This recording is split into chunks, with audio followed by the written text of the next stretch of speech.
కృపలో క్షేమము నీచితివి, కృపకు పాత్రులుగా చేసితివి. కృపలో క్షేమము నీచితివి, కృపకు పాత్రులుగా చేసితివి. కృపను గూర్చి పాడెదనేను, కృపను గూర్చి పొగడెద నిన్ను. కృపను గూర్చి పాడెదనేను, కృపను గూర్చి పొగడెద నిన్ను.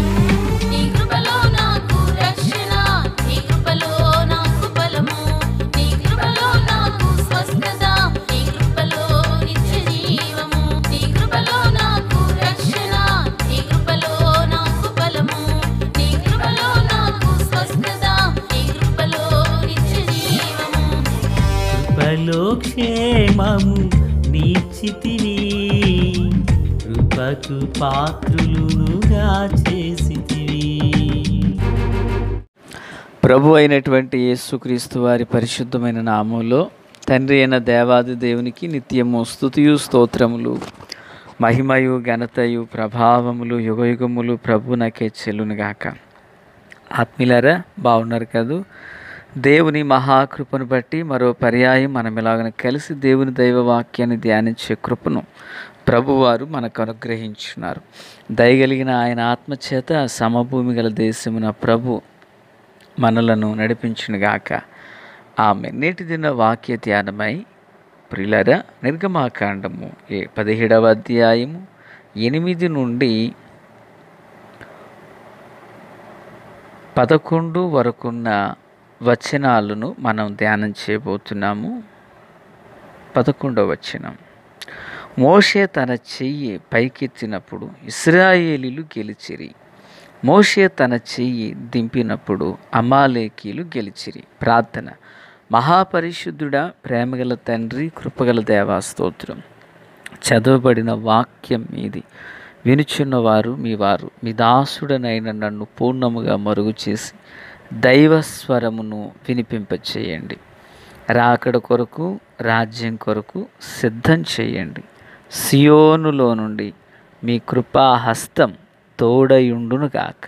మేలు చేత నడిపించమని యేసయ్య మహోన్నతమైన నామంలోనికి ప్రార్థించిన మనవులన్నీ పొందియున్నామని నమ్ముచున్నాము మా పరమ తండ్రి. ఆమేన్. ప్రియులారా, బాగున్నారు కదూ? రేపటి దినాన మనకు పునరుత్థాన ఆరాధన. త్వరితగతిని సిద్ధపడదాం. రేపటిది ఏదైనా చేయవలసిన పనులుంటే సాధ్యమైనంత వరకు ఈ దినమునకే చక్కపెట్టుకుందాం. ప్రభు సన్నిధిని నిలుచుటకు వేగిరపడి సిద్ధపడదాం. సంతోషం. ఈ నిర్గమాకాండం 17:8 నుండి 11, 12 వచనాలలో ఒక అద్భుతమైనటువంటి యుద్ధమున కొరకైన సిద్ధపాటును మనం ఇక్కడ చూస్తున్నాం. దేవుని ప్రజలైన ఇశ్రాయేలీలు వారు రెఫీదీము అరణ్యానికి వచ్చారు. రెఫీదీము అనగా అర్థం విశాల స్థలములు అని అర్థం. ఈ యొక్క రెఫీదీము ఇంచుమించుగా ఈ సినాయి సమీపంలో ఇది ఉన్నట్లుగా చరిత్రకారులు చెప్పుచున్నారు. ఇది ఒక అరణ్య భూభాగం.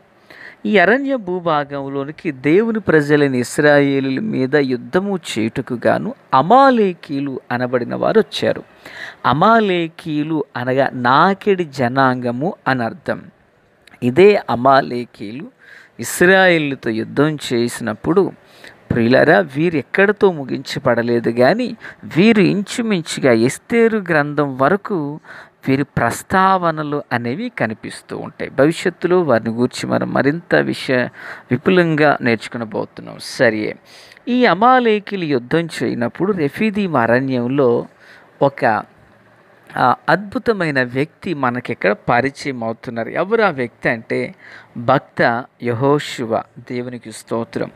మోషేకు పరిచారకుడు, నూను కుమారుడు, ఎఫ్రాయిము గోత్రికుడు, యుద్ధములో సైన్యాధ్యక్షుడిగా పనిచేయుచున్న ఒక రియల్ హీరో అని మనం చెప్పుకోవచ్చు. ఈ యెహోషువ అనబడిన మాటకు అర్థం యెహోవా నా బలము లేక రక్షణ అని అర్థం. ఈ యెహోషువ యుద్ధం ఆడుతున్నాడు. పిల్లలు, జరిగిన విషయం ఏంటంటే మోషే చేతులు పైకెత్తినప్పుడు ఇశ్రాయేలుకి విజయం కలుగుతుంది. మోషే చేతులు కిందికి దించినప్పుడు అమాలేకీలకి విజయం కలుగుతుంది. అంటే ఇప్పుడు ఇశ్రాయేలీలు గెలవాలన్నా, అమాలేకీలు గెలవాలన్నా ఎవరి మీద ఆధారపడి ఉంది? మోషే చేతులు పైకెత్తడం మీదనే ఆధారపడి ఉంది. చేతులు పైకెత్తడం అనేది లేఖనపు ఆత్మానుసారంగా, ఆధ్యాత్మికంగా 3 విషయాలను సూచిస్తుంది. చేతులు పైకెత్తడం నెంబర్ 1 ప్రార్థన విధానాన్ని సూచిస్తుంది. నెంబర్ 2 దేవుని యందైన వారి విశ్వాసాన్ని సూచిస్తుంది. నెంబర్ 3 దేవుని నామం పేరట ఆశీర్వదించుటకు గాను సూచిస్తుంది. అయితే ఇప్పుడు మోషే చేతులు పైకెత్తినప్పుడు ప్రియులారా, ఈ సందర్భంలో ఒక ప్రార్థన ఇశ్రాయేలును ఆశీర్వదించడం కాదు, అక్కడ ఒక ప్రార్థన విధానాన్ని సూచిస్తుంది. ఇప్పుడు మోషే చేతులు పైకి ఎత్తగానే అమాలేకీలు ఓడిపోతున్నారంట. ఇశ్రాయేలీలు తదేకంగా వారిని జయిస్తూ ఉన్నారు. ఇప్పుడు మోషే చేతులు బరువు ఎక్కినప్పుడు హూరు అహరోను, హూరు అనగా వెలుగు, అహరోను మోషేకు అన్న, వీరిద్దరు ఒక బండను తీసుకుని వచ్చి ఆ బండ మీద మోషేను కూర్చుండబెట్టి కుడి ప్రక్కన ఎడమ ప్రక్కన ఇద్దరు నిలవబడి మోషే యొక్క చేతులను వీరు ఆదుకున్నట్లుగా చూస్తున్నాం. దేవునికి స్తోత్రం. పిల్లరా, గమనించండి, యుద్ధ భూమిలో యెహోషువ సైన్యాధ్యక్షుడే యుద్ధాన్ని ముందుకు నడిపిస్తున్నాడు. ఆ యుద్ధంలో జయం పొందాలంటే ఒక దైవజనుని ప్రార్థన అవసరం. ఇప్పుడు ఆ దైవజనునికి ఎవరు అవసరం? పరిచారకులు అవసరం. దేవునికి స్తోత్రం.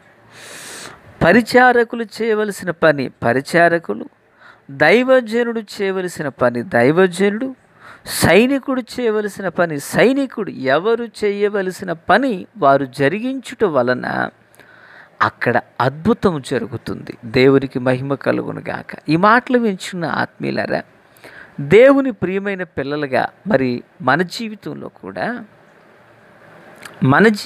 కూడా ప్రార్థించవలసిన సమయంలో ప్రార్థిస్తే, ఆరాధించవలసిన స్థలంలో ఆరాధిస్తే, కలిగి ఉండవలసిన విశ్వాసాన్ని మనం కలిగి ఉంటే దేవుడు మన పక్షమున కూడా అలాగున అద్భుతం చేయబోతున్నారు. మోషే చేతులు పైకెత్తడం, అయ్యా ఇది మా వల్ల కాదు, ఏదైనా చేయాలంటే ఇది మీ వల్లనే అంటూ చేతులు పైకెత్తారు.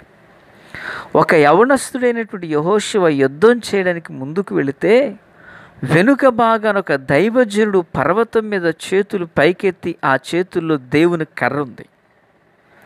ఆ కర్రను పైకెత్తి విజ్ఞాపనలో ఉన్నాడు, ప్రార్థిస్తున్నాడు. ఆ దైవజనునికి సహకారులుగా వీరిద్దరూ నిలవబడ్డారు, అహరోను హూరులు అనబడిన వారు. ఇప్పుడు ఆ యుద్ధ భూమిలో దేవుడు తన ప్రజల పక్షమున అద్భుతం చేస్తున్నారు. దేవునికి మహిమ కలుగును గాక. ఈ మాటలు వింటున్న ఆత్మీయులారా, నేను ఒకే విషయాన్ని చెప్పాలనుకుంటున్నాను. చేతులు పైకెత్తి ప్రార్థిస్తున్నాడు. ఈరోజు కుటుంబ జీవితంలో ఒక విజయం జరగాలంటే చేతులెత్తి ప్రార్థించేవారు కావాలి. ఈరోజు సంఘాలలో, ఆరాధనలో, సభలలో, కూటాల్లో ప్రార్థించినప్పుడు నీ చేతులు ఎక్కడ ఉంటున్నాయి? కొందరు అదేదో టీచర్ ఎదుట నిలవబడినట్లుగా చేతులు కట్టుకుని ఉండడం, కొందరు తల వంచేసి కునిపాట్లతో ఉండడం, కొందరు కుర్చీలో కూర్చుని వెనక్కి వాలిపోతూ ఉండడం. ప్రియులారా, నేను ఎవరిని విమర్శించట్లేదు, జరుగుచూ ఉండిన విషయాన్ని చెప్పుచూ ఉన్నాను. ప్రార్థించినప్పుడు మోషే చేతులు పైకెత్తాడని ఉందండి. సొలొమోను ఆశీర్వదించినప్పుడు చేతులు పైకెత్తాడని ఉందండి. దావీదు పైకెత్తాడని ఉందండి. దైవజనుడైన పౌలు మాట్లాడుతూ పురుషులు కోపము సంశయము మాని పరిశుద్ధమైన చేతులు పైకెత్తి ప్రార్థించాలని పౌలు గారు చెప్పారండి. యేసు ప్రభులు వారు చేతులెత్తి వారిని ఆశీర్వదించారని ఉంది. నా ప్రార్థన ధూపం వల్ల చేతులెత్తి సాయంకాల నైవేద్యముల వల్ల అంటూ భక్తుడు వర్ణించాడండి. ప్రియులారా, మరి దేవుని బిడ్డగా నువ్వు ప్రార్థిస్తున్నప్పుడు మరి నీ చేతులు ఎక్కడున్నాయి? నీ ఎదుట ఉన్న సమస్యను చూచినప్పుడు నీ చేతులు దేవుని తట్టునకెత్తు, నీ చేతులను ఆయన ఆదుకుంటాడు. ఆ చేతులకు, నీ మట్టి చేతులకు ఆయన మహిమగల చేతులను జోడించి జయాన్ని కలుగజేస్తాడు. దేవునికి మహిమ కలుగునుగాక. దాసుడు తన యజమాని చేతి తట్టు చూస్తున్నాడంట, దాసురాలు తన యజమానురాలు చేతి తట్టు చూస్తున్నారంట. మరి నీ చేతులు ఎవరి తట్టు చాపుచున్నావు? నీ చేతులు దేవుని వైపు చాచుచున్నావా? దేవుడు ఆకాశం అందున్నాడు, మనం భూమి అందున్నాం. మరి నీ చేతులు మనుషుల వైపు ఎత్తుతున్నావా? పరిస్థితులను చూసి చేతులు కట్టుకుంటున్నావా? లేక దేవుని వైపునకు నీ చేతులు ఎత్తావా? మరో మాట, నువ్వు ప్రార్థించేది ఎంత సమయం? మోకరిల్లేది ఎంత సమయం? చేతులు పైకెత్తి ప్రార్థించేది ఎంత సమయం? మోషే చేతులు పైకెత్తాడు. శత్రువుల మీదకి యెహోషువ చాచిన చెయ్యి వెనక్కి తీయక అందరిని సంహరించాడు. దేవునికి స్తోత్రం. బైబిల్ గ్రంథంలో ఇట్టి గొప్ప యుద్ధం ఇదే మొదటిసారి అని కూడా మనం చెప్పుకోవచ్చు కదా. ఒక దైవజనుడు ప్రార్థన వెనకాల జరుగుతూ ఉండగా ఓ ప్రక్కన ప్రార్థన జరుగుతుంటే ఓ ప్రక్కన యుద్ధం జరుగుతుందండి. అంటే ఆ యుద్ధంలో గెలుపు ఓటములు యెహోషువ చాచిన కత్తి మీద ఆధారపడలేదు, యెహోషువ చాపిన కత్తి మీద ఆధారపడలేదు, మోషే ఎత్తిన చేతుల మీద ఆధారపడింది.